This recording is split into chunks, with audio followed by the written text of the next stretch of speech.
పల్నాడు జిల్లా ఎస్పీ రవిశంకర్ రెడ్డిని కలిసిన జీవి ఆంజనేయులు.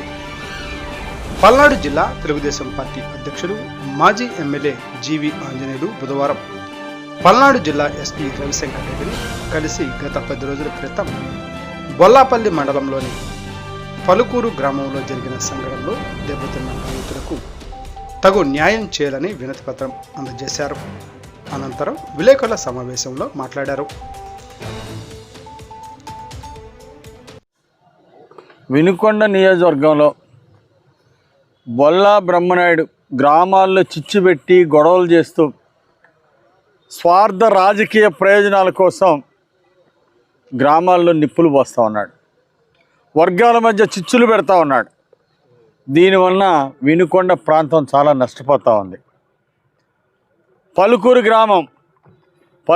గ్రామంలో ఎమ్మెల్యే బొల్లా బ్రహ్మనాయుడు ఇళ్ళొచ్చాడు. గంటలోనే గొడవలు మొదలైనవి. అంతకుముందు గతంలో కారుమంచి గ్రామం వెళ్ళాడు. ఆయన వచ్చిన గంటలోనే అక్కడ గొడవలు మొదలైనవి. ఎక్కడికి వెళ్తే అక్కడ నిప్పేసి రావటం, వర్గాల మధ్య చిచ్చు పెట్టి రావటం, వర్గాన్ని నిలబెట్టుకోవటం. ఈరోజు బ్రహ్మనాయుడు మా ఊరికి ఏం చేయలేదు, బ్రహ్మనాయుడు మాకేం చేయలేదని వైసీపీ కార్యకర్తలు, ఆయన కోసం అహర్నిశలు కష్టపడిన వాళ్ళందరూ నిరాశ నిస్పృహలతో ఈరోజు బ్రహ్మనాయుడిని చీకొడుతున్నారు. ఇలాంటి తరుణంలో సొంత కార్యకర్తలే, వైసీపీ కార్యకర్తలే బ్రహ్మనాయుడిని తిరస్కరిస్తున్న పరిస్థితిలో గత్యంతరం లేక గొడవలు రెచ్చగొడుతున్నాడు. తన వర్గాన్ని నిలబెట్టుకోవడం కోసం పచ్చడి గ్రామాల్లో చిచ్చు పెడుతున్నాడు. ఇది చాలా దుర్మార్గం. ఈరోజు ప్రతి గ్రామం సంతోషంగా ఉండాలి, కలిసిమెలిసి ఉండాలి. ఎలక్షన్లప్పుడు ఏదైనా ఓట్లు వేసుకున్నా తర్వాత గొడవలు లేకుండా ప్రశాంతంగా ఉండాలని కోరుకోవాలా. ఎమ్మెల్యేలు గొడవలు లేకుండా ఉండాలని కోరుకోవాల్సింది, శాంతి భద్రతలు కాపాడాల్సినటువంటి ఎమ్మెల్యేలు ఈరోజు గ్రామాల్లో చిచ్చుపెట్టి గొడవలు రెచ్చగొట్టడం వలన గ్రామాల్లో విద్వేషాలు రెచ్చగొడుతున్నారు. దీనివల్ల నష్టపోతున్నాం. పలుకూరు గ్రామంలో బీసీల మీద దాడులు చేపించారు.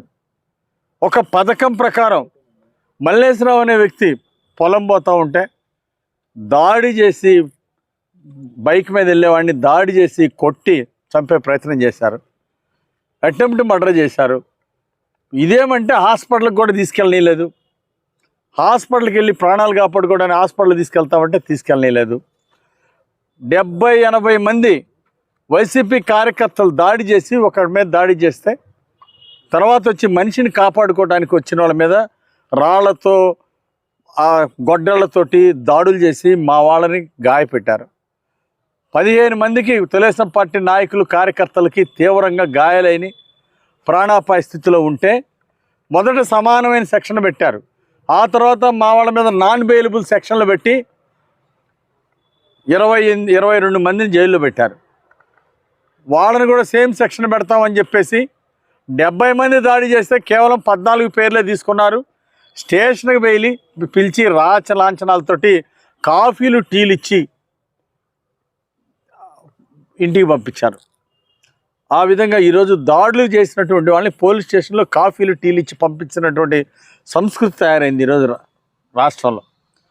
మరి బ్రహ్మనాయుడు చిచ్చుపెట్టి మళ్ళీ పోలీసుల మీద ఒత్తిడి చేసి మా వాళ్ళ మీద ఎక్కువ సెక్షన్లు పెట్టించేసి, నాన్ బెయిలబుల్ సెక్షన్లు పెట్టేసి ఇప్పుడు దాడులు చేస్తుంది వాళ్ళే. మళ్ళీ మా వాళ్ళ మీద కేసులు పెట్టేసి చేస్తున్నారు. మొదట 22 మంది అన్నారు. అరే వాళ్ళు వెళ్ళి సబ్ జైలుకి వెళ్ళగానే మళ్ళీ ఇంకో 17 మందిని, ఆ తర్వాత ఇంకొక 20 మందిని, ఈ విధంగా అందరినీ జైల్లో పెట్టించే ప్రయత్నం చేయటం ఎంత దుర్మార్గం.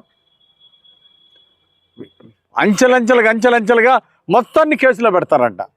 రోజు కొంతమంది కొత్త పేర్లు చేరుస్తారంట.